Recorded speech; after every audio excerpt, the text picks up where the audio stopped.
This is probably a mistake uh, from my sick bed, but I'm so grandiose. I think I'm going to call this from the sick bed of humanity because of all the thoughts that go through my head when I'm ill. Um, and I just assume that they go through all of your heads when you're ill. Like for instance, our proximity in terms of many things to the apes, particularly bonobos and chimps. Um, I just watched I can't resist killer chimp videos, and also in literature I can't resist the theme. But I don't find it very often. So except in my own work, in two of my books, I think you end with more or less um, monkey fed up with human uh, themes, and two of my favorite ends to books. Cramburger with Monkey is one, and the other one is The Paraplus of Spur Tank Road. Um, well, I watch this on YouTube. I watch this documentary about killer chimps, and scientists are still studying chimps. You'd think they'd have had enough by now. I don't know.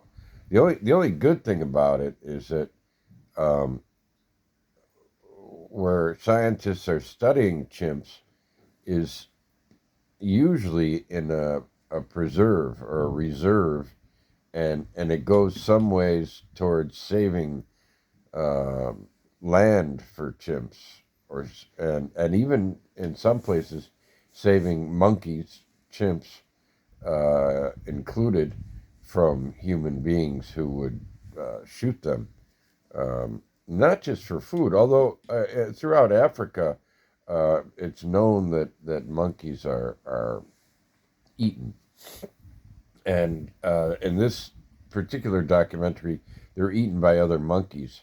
There's a fantastic scene where they go after colobus monkeys, and it's in Uganda, and the chimps en masse attack the colobus tribe, and it turns out a colobus, you know, if you're a chimp and you fuck up and you get surrounded by colubi or colabusi, uh, you're probably in a lot of trouble.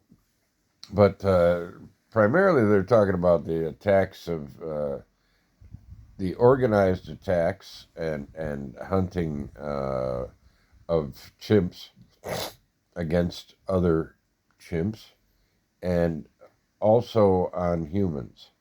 Have established that chimps are territorial and murderous. And then they say, and we're studying them to, repeatedly, they say shit like this, we're studying them to see if we can learn a little more about ourselves. Well, I think that it's already been done. Nobody needs to prove that human beings are territorial and murderous. I think that's been very well established. Um, so I think it's just an excuse to keep studying chimps. Um, but it's always fascinating to study them, so I don't mind. Except that I have it puts me in mind of an early project, probably one of the best things I've ever half written. My agent quashed it, back when agents could quash.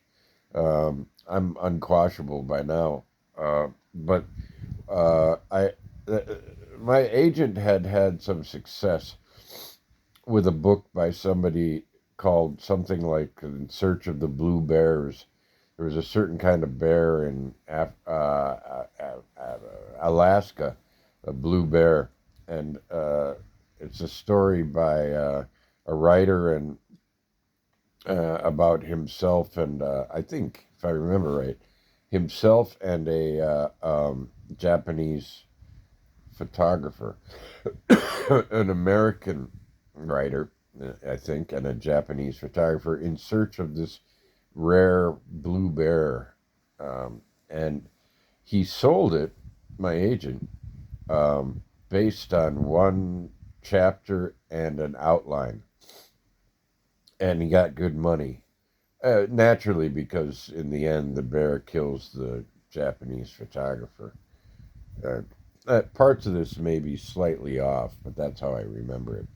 Well, I was often going to India back then, and I've got a fascination for snakes. And so I was writing a book of snake stories, and I won't go into it very much. It's a painful thing because it was done in a very unique way. It wasn't a travel book. It was a story of snakes in India, and it was a collection of stories by people in India that were translated, and then with a lot of footnotes to give various extra information, but also to tell the story through the footnotes. I would tell the story of myself and my companions, and also various connective tissues of Hinduism and so on. Like, for instance, in chapter 6, there would be the start of a story from the Mahabharata about a snake, and you'd get the story. But in chapter 7, you'd find out that the story continued in the footnotes. In chapter 8, you'd get the end of the story in the footnotes. That was the basic structure. And what happened was the agent took it to very, very many editors. They all loved it, he said. They all love it, but they won't buy it because, and I had this wasn't one chapter. I recently rediscovered the manuscript. It was about 150 pages or something like that, and it was not even half done. But they loved it, but nobody would take the leap. I remember I got an absurd gift from an editor. He sent me, what they all wanted was me to make it a typical travel book and put myself in the position of the first person. I was in the first person, but very not in the forefront, in the footnotes, and not even one of the main characters in the footnotes.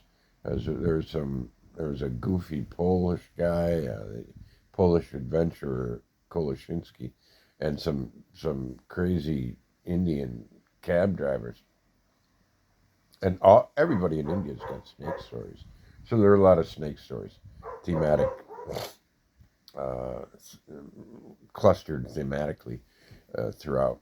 And I'll get to one instance of that to make a main point in a moment. I think I'm pretty coherent for a sick man. So the representing a sick species is one thing I'd like to express here. So the editors, one of them sent me a fucking book about a suicidal United Kingdom person. I don't know if she was Scottish or Irish. I don't remember. But she was suicidal, so she went to Spain to study bullfights. That's the whole fucking book. And, I read the beginning and I thought, I'm not interested in this shit at all. Fuck this, it was the opposite of what they thought. It's more interesting if we are in the head of the traveler. Well, for me, it was fuck the traveler's head. If you want to write about bullfighting, write about bullfighting. You don't have to have the excuse that you were suicidal, and that helped you. And which is nonsense anyway. She's probably dead now. Probably intentionally gored herself, or got herself gored at the bull run, or probably even some squalid bull run in a Mexican town, and good riddance. So I didn't read her book beyond the really rather really nauseating opening thing. You know, I'm sure that many better things have been written about suicide. I think, yeah. Anyway, so that's what they wanted me to do, and that wasn't going to work out. And so my agent, was a weak-willed spineless. I should have just said spineless, not weak-willed spineless. But he was a spineless sociopath, and he was really excited about this book. He knew it was going to sell, and he found that everybody loved it, but they wouldn't take the leap and buy it. So instead of pushing the book on its merits and on the general overall positive response, he decided he won't sell it if I don't change it and make it a first-person travel narrative, and that ruined the project.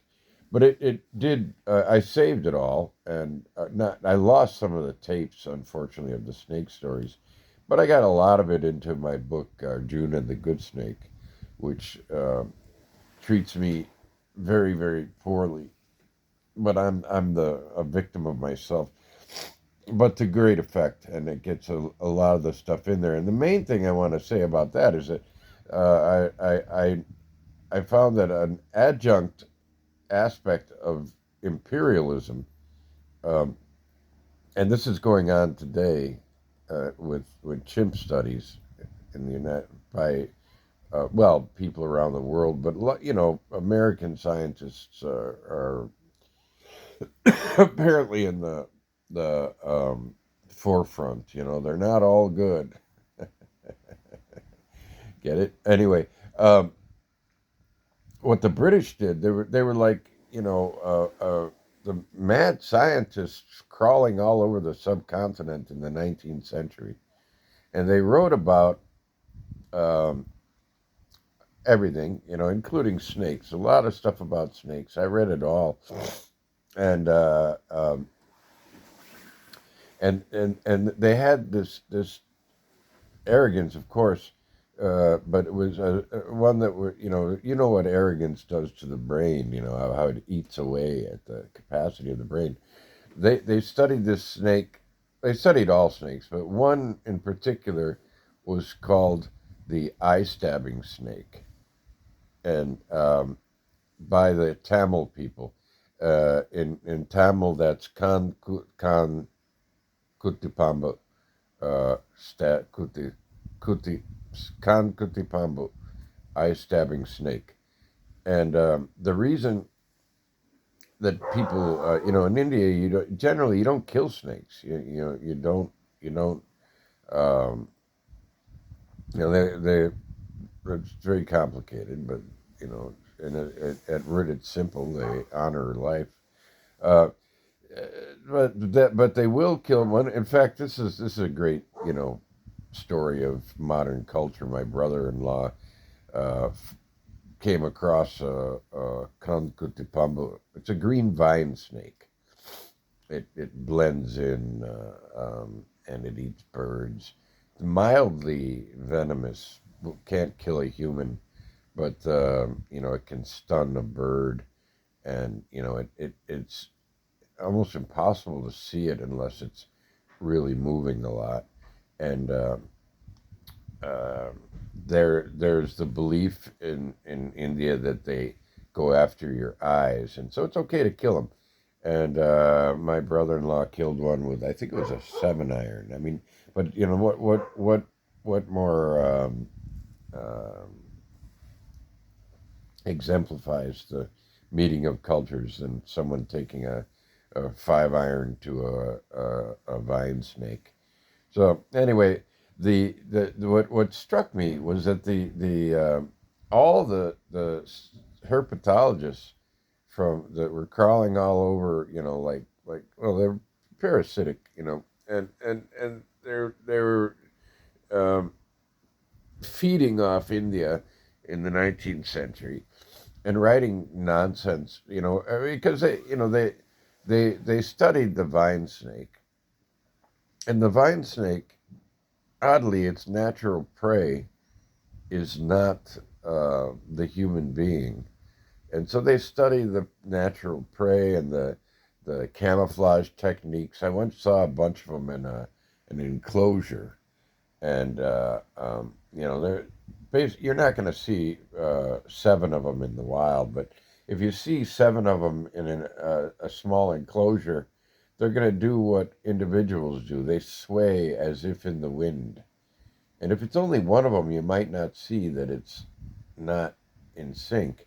But when there's a bunch of them, it's very funny to see because they're out of sync, and they're supposedly swaying in the breeze, and so it comes off kind of silly. But then again, they have small brains, and or maybe they're just putting on a show. So uh, all of these arrogant fucks would talk about how the silly natives have this um, myth they believe in that the vine snake attacks the eyes, which is nonsense, of course. Why would they attack the eyes, And so, uh, but the thing about Tamil culture is it's very very old. The language is very old, and was very sophisticated 2,000 years ago. Um, Look up some Shangam poetry, and this great poetic technique, where you rhyme the first word of each line, and couplets and all that stuff. And he wrote some great literature. Uh, so the people from India, you might want to pay a little extra attention to what they think, but not a British scientist. That wouldn't make sense. That would ruin all of our worldviews. And my current worldview is that humanity is sick, and I'm representing it. And the funny thing about the punchline to all this is that the most highly um, regarded British herpetologist was a guy named I believe it was M.A. Smith. But if I'm wrong about that, it's an old man's brain being eaten away by sickness of civilizations, and so the this guy Smith was in the footnotes and bibliography of every single herpetologist from the empire.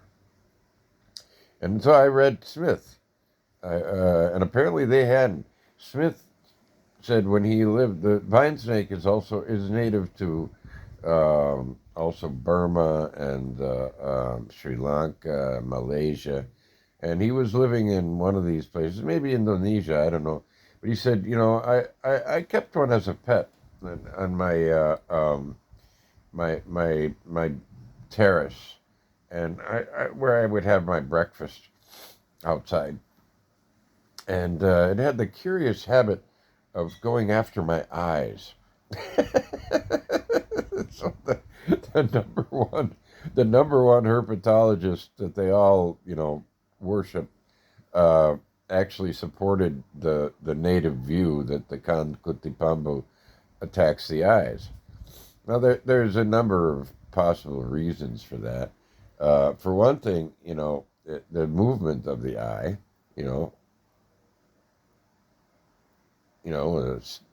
that the snake can see that. Some snakes they can see. I mean, they're not really all blind.